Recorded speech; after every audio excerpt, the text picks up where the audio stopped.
Ayan, isang mapagpalang hapon sa lahat. This is Boards Toygan TV. Samahan nyo ako, i-groupings natin to. Nasiro na natin to. Ayan, groupings naman. Tingnan natin kung maganda ba yung pagka-groupings. Ayan, ang pinagsisiruhan ko lang nito ay pinakamalayo lang dito kasi sa may pwesto ko 18 meters. Ayan. Kaya sa mga nagtatanong kung gaano lang kalayo, 18 meters lang.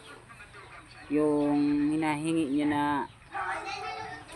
30, hindi ko pa maibigay kasi wala tayong mapwestuhan. And kapag wala pang nakakuha nito, baka i-try natin to ng 30, 35 hanggang 40 kung aabutin niya pa ba yung 40, tatamaan niya pa. Ayan. For now, groupings lang muna. Ayan, samahan niyo ako. Yan, isang mapagpalang hapon sa lahat. This is Boards Toygan TV. Yan guys, ang bilis lang nasiro nito. Dalawang bala lang nasiro agad. Ganun lang kabilis. Yan. Tingnan natin yung target natin. Ayun dun, 18 meters din lang ulit kalayo. Same sa mga nauna. Tingnan natin. Ayun, groupings naman. Aanahin natin. Ayan. Bali, 3 bala na to. Ayan, yan yung sinirohan natin. Ayan. Yung unang bala natin, ito yung tama. Pinakababa. Tapos nung nag-adjust na ako ng scope, ito na. Tapos trinay ko ulit. Ito. Ayan, ibig sabihin okay na yan. Mag-groupings tayo. Dito natin papatamain. Tingnan natin kung dikit-dikit. Dito natin papatamain sa bandang baba. Ayan, stay tuned lang mga boss.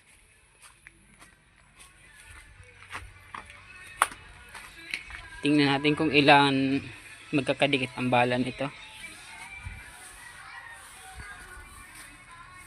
Dito ko lang muna yung camera kasi wala tayong taga video.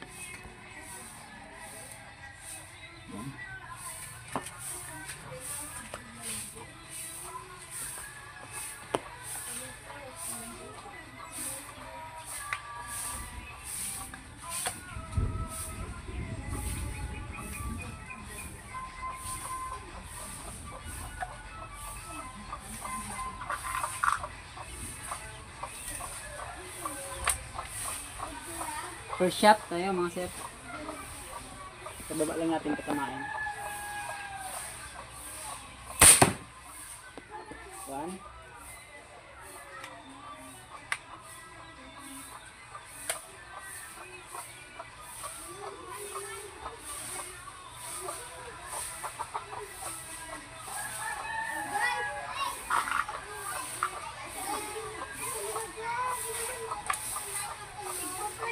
Yan, second shot.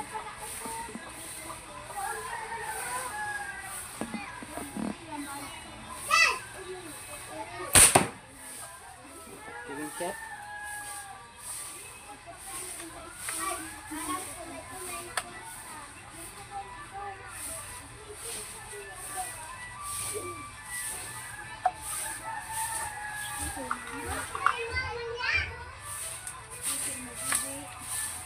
Third shot.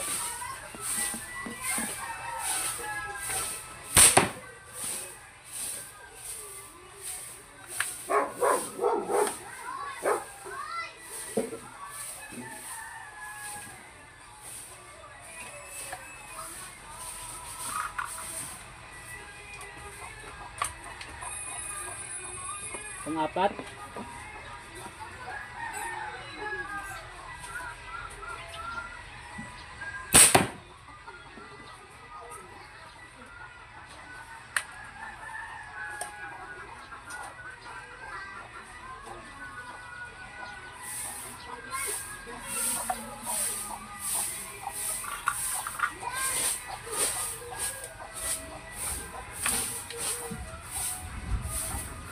Lima.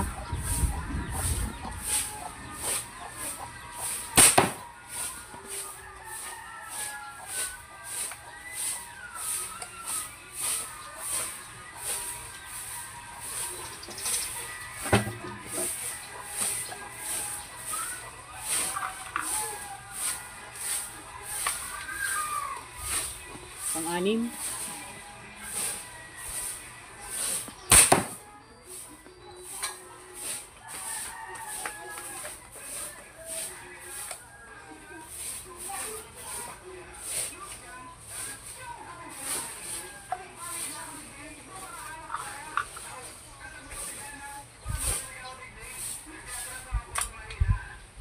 Pang-pito.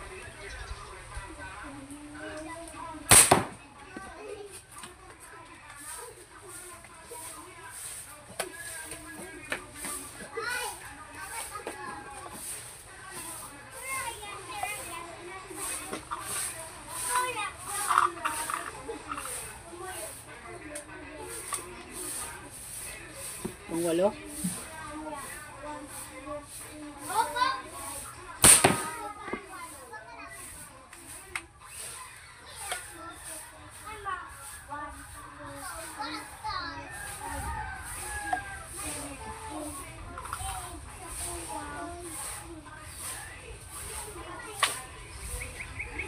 Pang-siyam.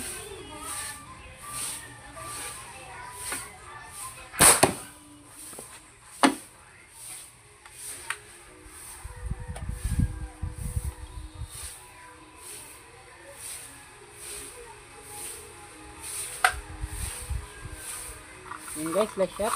Pang-sampo.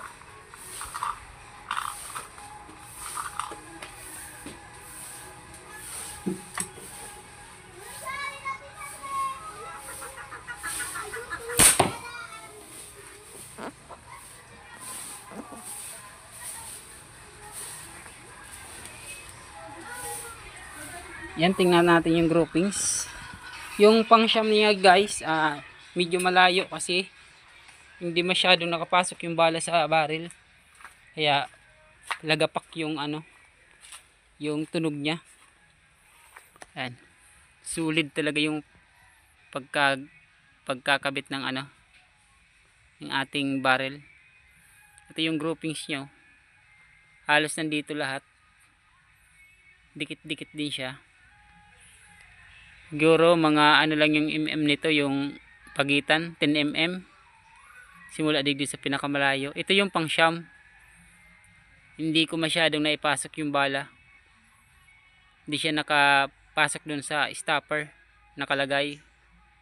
Kaya dapat pag magbabala tayo, sure natin na makapasok dun sa stopper para puro dyan ang bala.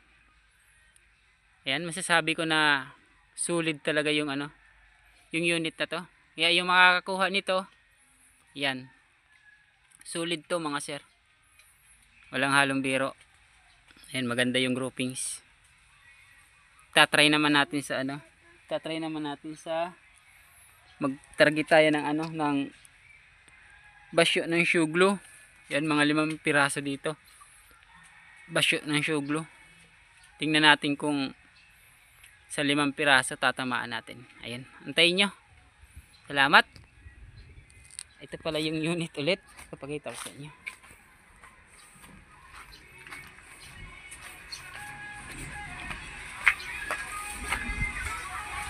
Ito, ang nakakabit ditong scoop ay yung scoop na BSA. Yan, wala pang bipod. Yan, salamat.